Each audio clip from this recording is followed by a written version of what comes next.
நகையெல்லாம் ஒருத்தன் வந்து அப்படியே கடத்திட்டானாமே என்று கேட்டிருக்காங்க. ஒரு கணவர்கிட்ட வந்து ஒரு மனைவி, அந்த மனைவியோட நகையை வந்து ஒருத்தன் வந்து அப்படியே கடத்திட்டானாமே, நகையோட கடத்திட்டானாமே அப்படின்னு கேட்டிருக்காங்க. அதுக்கு வந்து அவர் சொல்றது, நான் விடுவேன், நான் துரத்தி போய் நகை பூராம பிடுங்கிட்டு வந்துட்டேன் அப்படின்னு சொல்லியிருக்காரு. அதாவது வந்து அவருக்கு மனைவி முக்கியம் இல்லை, நகை எல்லாத்தையும் பிடுங்கிட்டு வந்துட்டேன் அப்படின்னு சொல்லியிருக்காரு. பாவம் தானே அவரும், இந்த தொல்லையெல்லாம் தாங்க முடியாது, தொல்லை போகட்டும் அப்படியே சொத்து வாட்டுன்னு அப்படியே நகை எடுத்துட்டு வந்துட்டாரு. நகையெல்லாம் அப்படியே எடுத்துட்டு வந்துட்டு மனைவி அப்படியே இந்த ஒரு கவலையெல்லாம் அப்படியே விட்டுட்டு வரோம் அப்படின்னு மாதிரி சொல்லியிருக்காங்க. அப்படிதான் இப்ப பாத்தீங்கன்னு சொன்னா இளைஞர்களோட லைஃப் சரி, ஒரு திருமணமானவங்க லைஃப்லயா இருந்தாலும் சரி, அதாவது தொல்லைகளை அப்படியே விட்டுருவாங்க. மனைவி போனா போட்டோப்பா, இது மிகப்பெரிய தொல்லை, அப்படியே விட்டு தொலைவோம் அப்படிங்கிறது தான் இப்போதைய ட்ரெண்டு. ஆமா ஃபர்ஸ்ட் இப்போ வந்து பாத்தீங்கன்னு சொன்னா அடுத்ததான் வந்து நான் அப்படின்னு சொல்லலாம்னு நினைக்கிறேன். சொல்லுங்க. ஒருத்தர் வந்து ஒரு காதலன் வந்து அப்படியே கேட்டிருக்காங்க தன்னுடைய காதலிட்ட வந்து, என்ன தவிர எந்த நாயாவது உன்னை பெண் பார்க்க வந்துருமா அப்படின்னு மாதிரி கேட்டிருக்காங்க. அதுக்கு வந்து அவன் சொல்றா, ஏன் வரல அப்படின்னு. அப்ப யாரு வந்து அப்படின்னு கேட்டிருக்காரு அவரோட காதலன் வந்து, உங்க அம்மாவும் உங்க அப்பாவும் தான் வந்தாங்க அப்படின்னு சொல்லியிருக்கா அந்த பொண்ணு. ரொம்ப நல்ல பொண்ணு. அதாவது வந்து பெற்ற தாயின் தவப்பனையும் நாய் என்று சொல்ற அந்த பொண்ணு ரொம்ப நல்லா இருக்கு இல்லையா? ரொம்ப நல்ல பொண்ணு. சேம் உங்களை போல தான் இருக்காங்க, அப்படித்தானே? நான் அப்படி இல்லை ஃபயாஸ், நீங்க ரொம்ப நல்ல பொண்ணு. அப்படி பாத்தீங்கன்னு சொன்னா எல்லாமே இன்னைக்கு என்ன நம்மளோட கலையரங்கம் அப்படியே ரசிகர்கள் இல்லாம அப்படியே போரிங்கா போயிட்டு இருக்கு, அப்படித்தானே? ஆமா ஃபர்ஸ்ட் நம்மளோட கலையத்துல நம்ம கூட வந்து ஜாயின் பண்றதுக்கு யாருமே இல்லை. அதனால நாங்க 2 பேருமே இப்படியே இருக்கிறோம். நம்ம தனியா அப்படி இன்னைக்கு என்னங்க பண்ற, நம்ம ரசிகர்கள்லாம் அப்படியே மன்னிச்சிருங்க, இன்னைக்கு என்ன ப்ரோக்ராம் அப்படி ஹிட்டா போகலையா அப்படி இப்படின்னு சொல்லி எதிர்பார்ப்போடு இருந்திருப்பீங்க. இன்னைக்கு எதுவுமே போகலங்க, அப்படியே மூட் அவுட்ல இருப்பீங்க. அப்படி இல்லைங்க, உங்களுக்கு இதுக்கு மேலே நல்ல ஜோக்கெல்லாம் வச்சு உங்களை குதூகலப்படுத்தலாம்னு சொல்லி தான் நானும் சலோமியும் உங்க முன்னாடி வந்திருக்கோம். அதாவது பார்த்தீங்கன்னு சொன்னா இன்னைக்கு சலோமியோட முகத்தில் அப்படியே சோகம் ஒன்று அப்படியே துள்ளி விளையாடுது. என்னவா இருக்கும் தெரியலையே ஃபயாஸ், என்னாச்சுன்னு எனக்கே தெரியலையே என்னாச்சுன்னு. அப்படிதான் சொல்லலாம். அப்ப அப்படி சொல்லலாம். அப்ப சலோமி, இப்ப நான் சொல்ற ஜோக்க நீங்க கண்டிப்பா சிரிச்சே ஆகணும். சொல்லுங்க ஃபயாஸ், ட்ரை பண்றேன். அதாவது ஒரு மகன் அவன் அப்பா கிட்ட கேட்கிறாரு, அவங்க அப்பா கிட்ட கேட்கிறாரு, அப்பா பைத்தியம்னா என்னப்பா அப்படின்னு. அதுக்கு எப்படி கேட்கிறாரு, பைத்தியம்னா என்ன அப்படின்னு கேட்கிறாரு. அதுக்கு அவங்க அப்பா சொல்லிக்காரு, சம்பந்தமே இல்லாத விஷயத்தை நீளமா பேசிட்டு எதையாவது லோங்கா சொல்லி சிரிச்சுக்கிட்டு இருந்தா, திட்டிக்கிட்டு இருந்தா அவங்க தான் அப்பா பைத்தியம்னு சொல்லியிருக்காங்க அவர் அப்பா. அதுக்கு மகன் சொல்லியிருக்காங்க, அப்பா அம்மாவும் இப்படி தானேப்பா, எப்போ பாரு லோங்க ஏதாவது பேசிட்டு உங்களுக்கு திட்டிக்கிட்டே இருப்பாங்க, அப்ப அம்மா பைத்தியமாப்பா?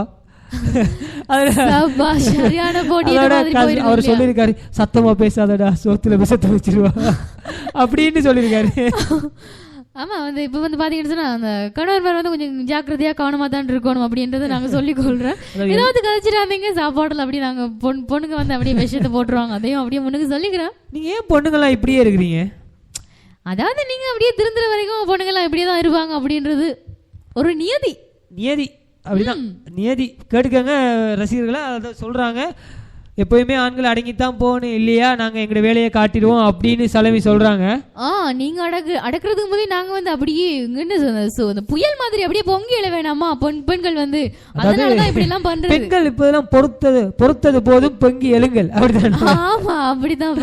அப்ப ஆண்கள் அப்படியே இருக்க வேண்டியதான், இருக்க வச்சு நல்லா நங்கு தலையிலேயே குத்துவோம், அப்படிதானே? வேலை வேலைக்கு அந்த சாப்பாடு கொண்டு தாங்க, எங்களுக்கு போற துணிமணியை கொண்டு தாங்க அப்படின்னு சொல்லிக்கிட்டு நீங்க என்ன வேணா பண்ணிக்கங்க, வேலை வேலைக்கு சாப்பாடு தாங்க, வேலை வேலைக்கு புது துணி தாங்க, அது மட்டும் எங்களுக்கு போதுங்க, வேற எதுவுமே வேணாம் அப்படின்னு நம்ம சலமை அப்படியே அடிச்சு பிடிச்சு அப்படியே சொல்லிட்டு அப்படியே சிரிச்ச முகத்துல இருக்காங்க. சலமை அப்படியே ஒரு சிரிச்ச முகத்துக்கு ஒரு பாடல் ஒன்று கேட்டுருவோம். ஆமா ஃபர்ஸ்ட் கண்டிப்பாக நாங்க பாடல் அப்படியே மீண்டும் நிகழ்ச்சியில் இணைவோம். இது உங்கள் தாமரை எஃப்எம்மின் வடபோச்சு நிகழ்ச்சி.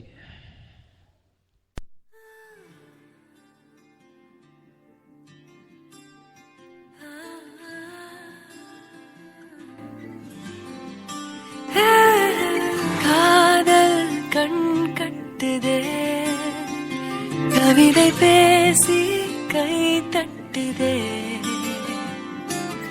ஆசை முள் குத்துதே, அருகில் போனால் தேன் சொட்டுதே, பறவையாய் திரிந்தவள் இறகு போல் தரையிலே விழுகிறே, இரவிலும் பகலிலும் தொடரும் உன் நினைவிலே கரைகிறே, காற்று நீயாக வீச என் தேகம் கூச, எதை நான் பேச கலைந்து போ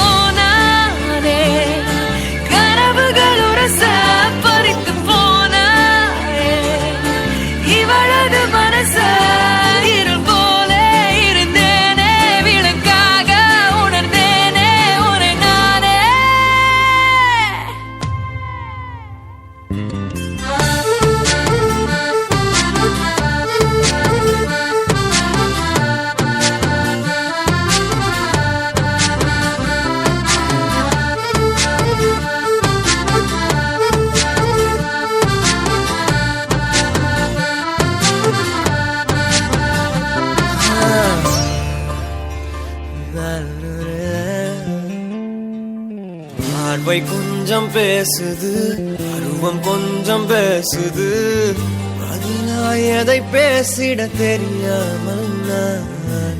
கூச்சம் கொஞ்சம் கேக்குது, ஏக்கம் கொஞ்சம் கேக்குது, உயிரோரை கேட்டிட தருவேனே நான். அன்பு அன்பு மழையும் நீதானே, கண்ணே கண்ணே வெயிலும் நீதானே. ஒரு வார்த்தை உன்னை காட்ட, மறு வார்த்தை என்னை மீட்ட, விழுந்தேனே கலைந்து போனானே, பறித்து போனாயே.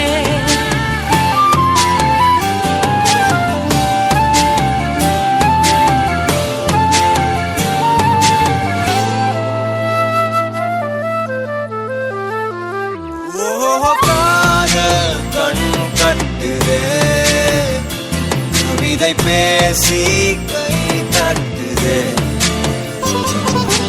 ஆசை முள் குத்துதே, அருகில் போனால் தேன் சொட்டுதே. பறவையாய் திரிந்தவன் இறகு போல் தரையிலே விழுகிறேன்.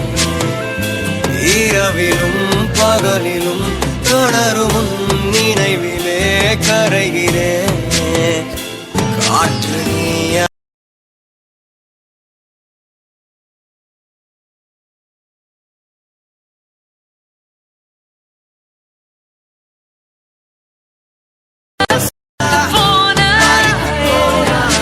இவளது மனசு இருள் போலே இருந்தேனே, விளக்காக உணர்ந்தேனே உன்னை நானே.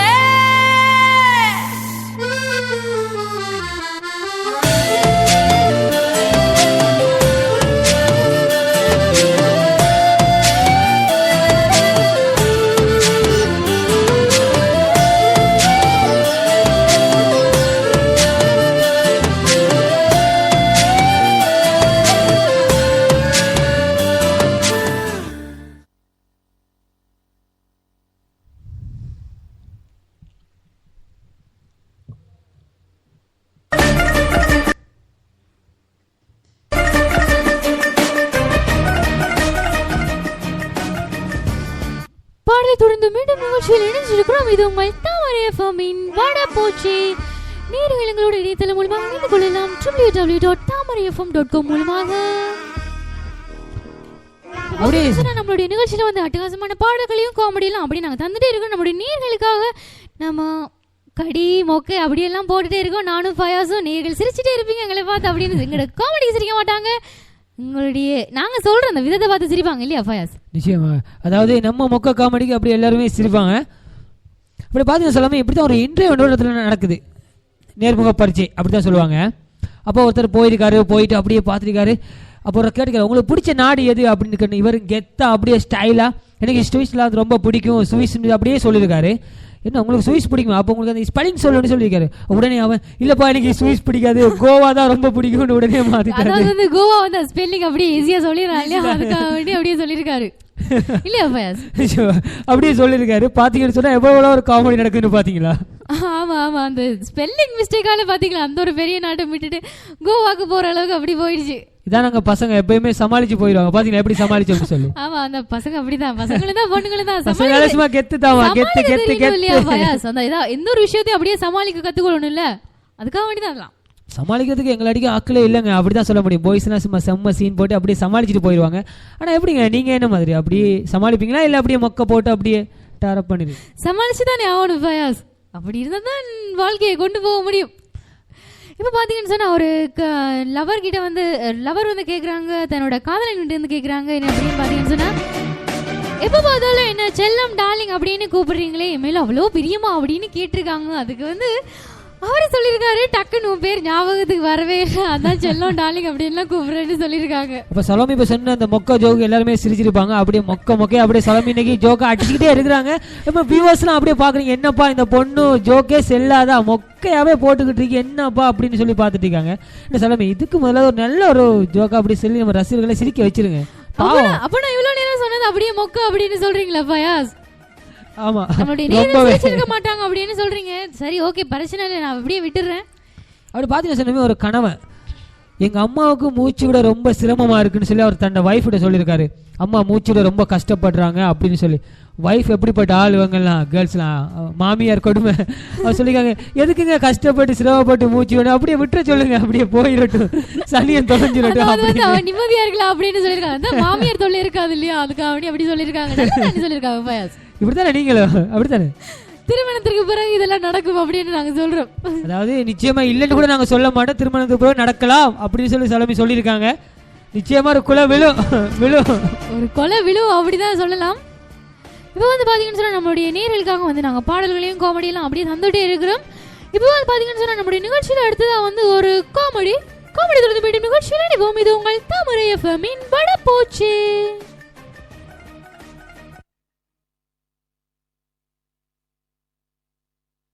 ₹10 பால்ராஜன் ஹலோ மாப்பிளை,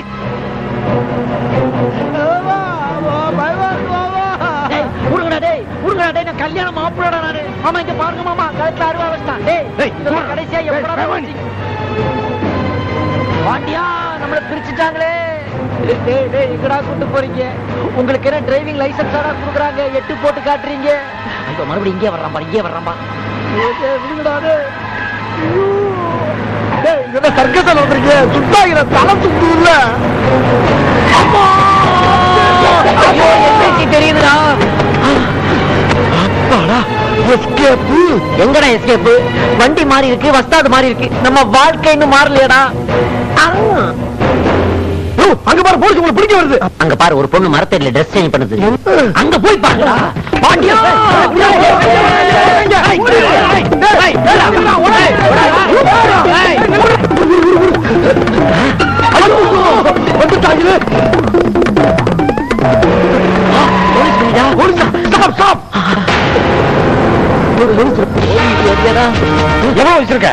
எடுத்த உடனே அதையா கேட்பீங்க? என்ன நடந்துச்சுன்னு கேட்க மாட்டீங்களா? என்ன நடந்தது சொல்றேன்.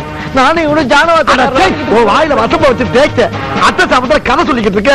சாட்டா சொல்றான், எதுவுமே நடக்கல சார், அதான் பிரச்சனையே. எடுத்த உடனே அமௌண்ட்டுக்குறாங்க, இல்லாட்டி அரஸ்ட்ங்கிறாங்கடா. ஒட்டு வேற கேட்கிறாரா சார்?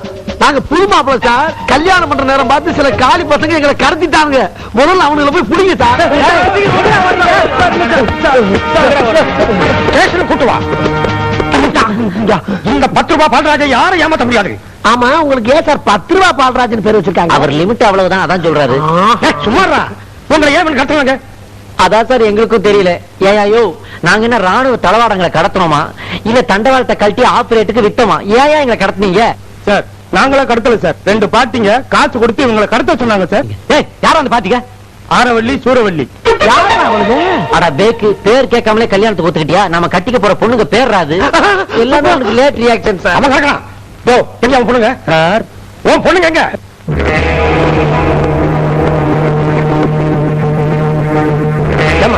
உங்களை கல்யாணம் பண்ணி போற மாப்பிள்ளை ஏமா கடத்துனீங்க? இதுங்களை எங்களுக்கு பிடிக்கல, அதனாலதான் கடத்தணும். ஏமா பிடிக்கல? இன்ஸ்பெக்டர் சார், 1 நிமிஷம் அந்த மூஞ்சிகளை உத்து பாருங்க.